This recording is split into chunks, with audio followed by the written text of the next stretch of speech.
Black Butler Airport Fiasco, by Axel Ingelson. Black Butler, Airport Fiasco.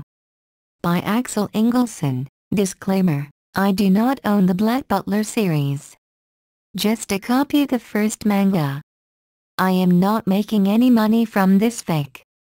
Dedication: I would like to thank the late Douglas Adams for inspiring this story by writing The Long Dark Tea Time of the Soul, and for the many smiles and chuckles he gave me through his Hitchhikers in Dirt Gently series.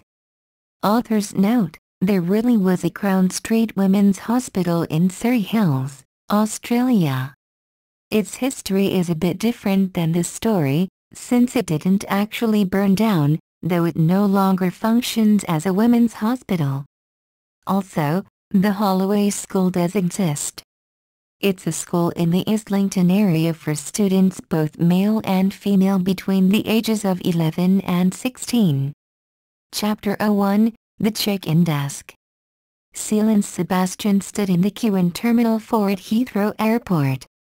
They were each carrying a rucksack. Sebastian had a pocket full of money, enough to buy 2 tickets for New York, USA. That was the place the two demons had decided to move to, now that they had run out of places to conceal their true natures in London. Next, the check-in boy called to them. Sebastian and Seal stepped forward. We would like 2 tickets for New York, please. That will cost you £700.00 please, the check-in boy told them. And I need to see your identifications and passports, please. This brought Sebastian up short. He had the £700.00. He did not, however, have an ID or passport. Neither, for that matter, did Seal. Sebastian had been around since the 1700s and had been born in hell, so he wasn't even a British citizen. Seal had been born in Britain, but that had been in the 1800s, and all records showed him to be dead. This wasn't going to be easy. Still, they had to try. Passport? Sebastian inquired, politely. You don't have a passport? I'm sorry, but I can't help you. How do I go about getting a passport? You could talk to our customs official. She may be able to get you emergency passports if you can produce a copy of your birth certificates. And if we don't have birth certificates? You'll have to take the matter up with customs. Next. Look, Sebastian began. The check-in boy ignored him and called out, next. Chapter 02, Customs. Good afternoon, sir, the customs official said as Sebastian and Seal approached her. May I be of some assistance? I do hope so, Sebastian replied, politely. We're trying to travel to New York in the United States, but we don't currently have any passports. We'd like your help in obtaining 2 passports for travel. I see. Do either you or your son have a birth certificate or some other means of identification? No, Sebastian admitted. The customs official eyed Sebastian suspiciously. Is he your son? I never said he was. I am his guardian and butler. Do you have any papers confirming legal guardianship of this boy? I promised to look after him when his parents passed away, Sebastian explained. Unless you can produce some form stating that you are, indeed, this boy's legal guardian, I cannot permit the 2 of you to travel together. Plus it will be my duty to take the boy into protective custody and place him in foster care until a family member can be located or you can obtain legal custody through the courts. Sebastian, Seal said, what'll we do? Don't worry, my lord, Sebastian promised, no one can separate us for long. I will always keep my promise to protect you. Please, leave, sir, the customs official told Sebastian. No, Sebastian shook his head. I promised to protect him and that's exactly what I am going to do.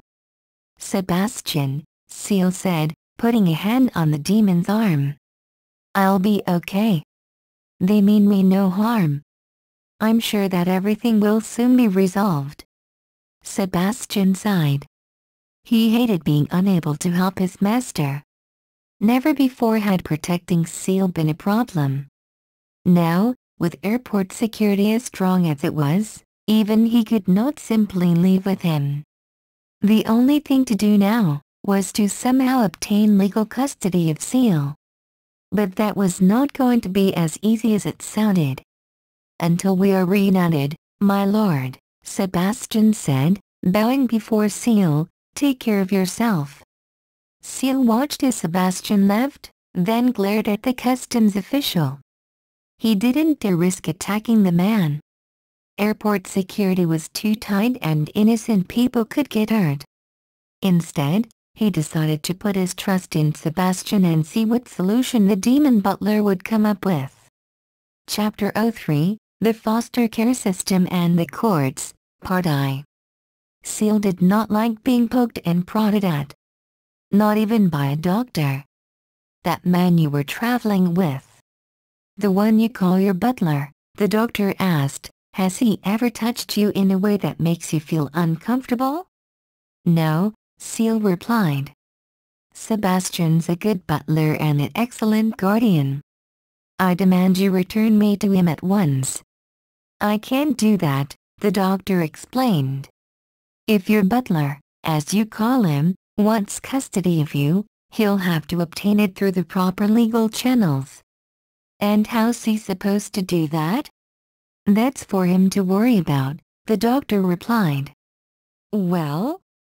asked the woman who had come from Child Protective Services to pick up Seal. "There are no physical signs of abuse," the doctor told her. "However, I don't feel comfortable returning him to a non-relative who is trying to flee the country with him." "Do you believe the story that the man is this boy's butler?" "Orphans are often prone to fantasies about being wealthy," the CPS worker reasoned. "It's more likely that the man he was with was simply taking advantage of one of these fantasies." Seal decided he hated this woman. Sebastian was his butler and guardian. To call him anything else was, in Seal's mind, a terrible affront. He glared at her as she straightened up. "Come on, then," she held out her hand. "It's time to go." "I want my butler," Seal demanded. "You will return me to him at once."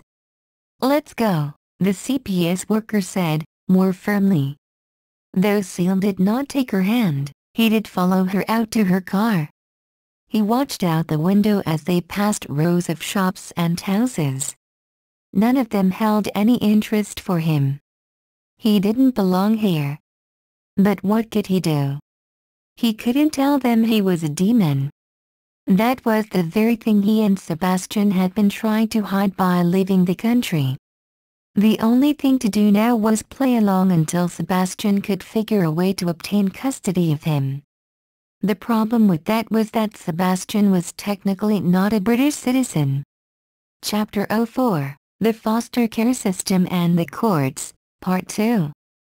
Sebastian sat at a table in the Islington Public Library with a dozen books open to various pages spread out in front of him. He had been studying custody law for about 3 hours, to no avail. He had thought that obtaining custody of Seal would be easy for him. Now his demonic lineage had become a hindrance rather than a help. He would need a birth certificate and they didn't have those in hell. Even if they did, showing a hellish birth certificate would simply prove Sebastian to be an illegal alien. Worse still, he could not reveal his true form.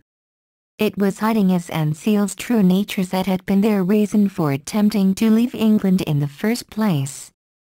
"This stuff is completely useless," he complained. "Custody law," a man standing over him noted. "Interesting subject. You divorced?" "No," Sebastian shook his head. "I'm a butler. My young master's parents are both dead and I'm trying to obtain legal custody of him."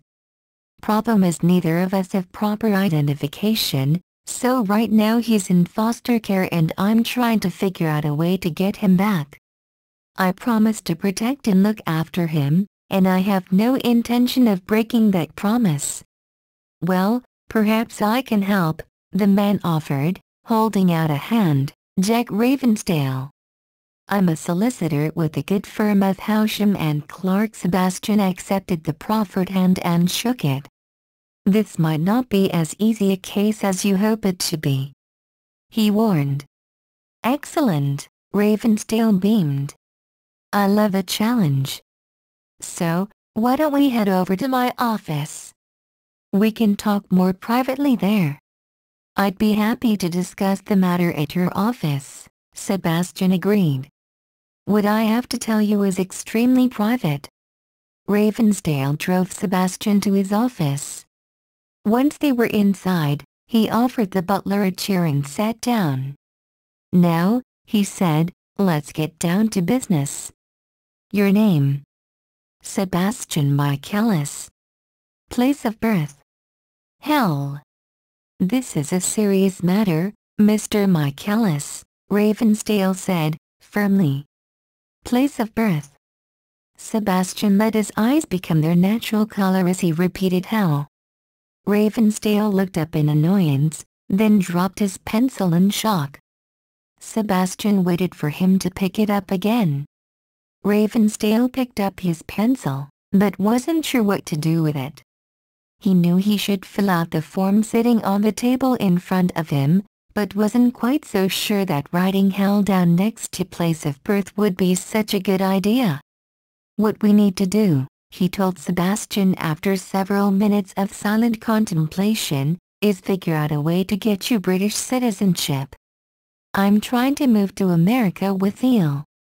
Which you can't do unless you have custody of him. And you can't obtain custody until you obtain citizenship. Unfortunately, that can take several months.